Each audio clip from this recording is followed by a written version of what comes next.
Hi guys, Russell Sturgis here again with our last video and blog for 2016, and this year we've taken a Christmas theme again as our last blog, and when you go to have a look at and read the blog, I write about the concept of gifts at Christmas, and I talk about the three wise men and what their role was and the gifts that they brought and what that means to us as we give gifts now in 2016 to each other, and the whole idea that we can be much more conscious in our gift giving.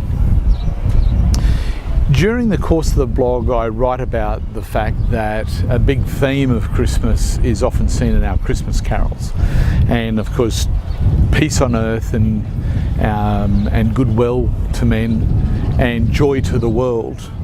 And of course the whole concept of peace and joy is intrinsic to the experience of Christmas, and as I write in the blog, it's nearly like Boxing Day comes and peace and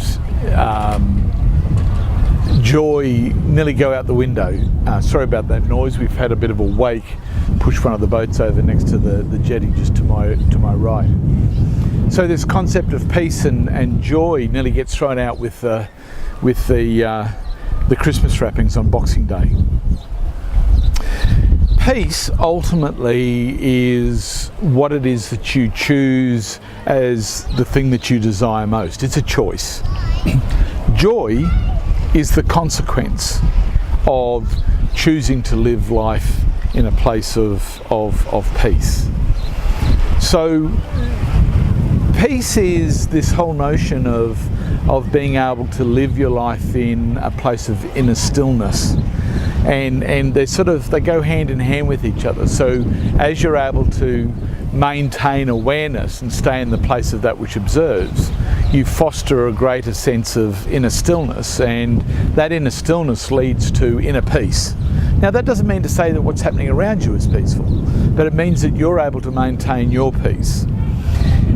Now, if peace is your priority, and you will have heard me say this time and again, then mercy and forgiveness become your only function. And so you have this constant sense of wanting to understand. And of course, the capacity to do that requires compassion and it requires empathy. And it's from those places of compassion and empathy, that we have the ability to really understand, and it's in that understanding that we have the ability to forgive someone. So, and then peace is the natural consequence of that. Of course, the alternative to that is to judge someone, and out of our judgments we become frustrated or angry or annoyed or all the other things that destroy our peace. What happens is when you're able to sustain this place of awareness and this stillness and this peace and compassion and empathy, it's nearly like you walk into a parallel reality, and in this parallel reality you begin to create a completely different experience in your life, and people who previously turned up, who created angst and created challenges for you, all of a sudden turn up completely differently. And it's like, as somebody has said to me who's been through our work in EAP, it's like picking up a newspaper, looking at the other reality, the past one, and it's like reading somebody else's story, because all of a sudden you turn up in this world and there's a whole different experience in relationship. And what happens is that you begin to experience a greater sense of joy in relationships.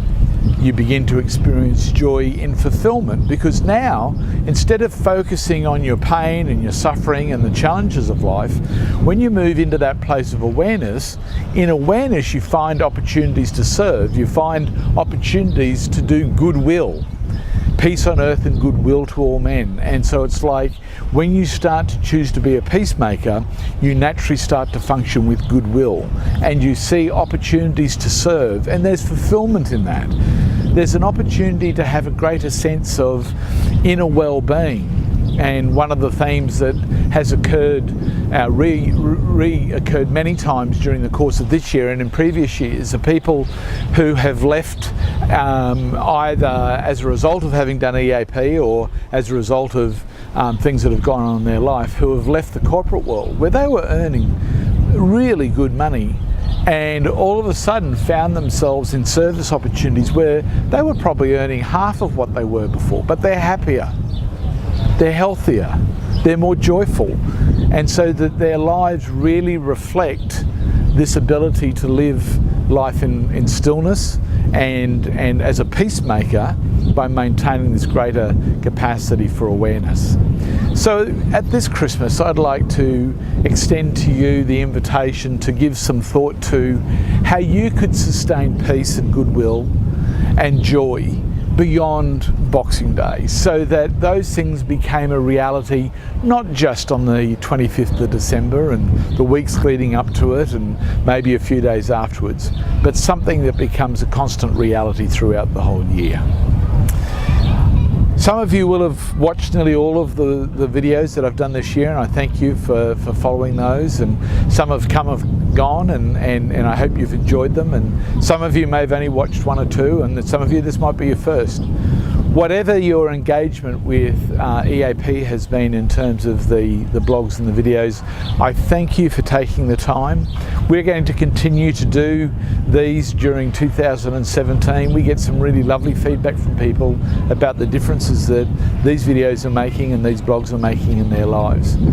So I want to wish you and your family a joyful and peaceful Christmas and a Merry Christmas, and I hope that you really get to experience the joy of friendship, of love, of fellowship, and all that Christmas has to offer. And of course, for 2017, I wish you all the best for the new year.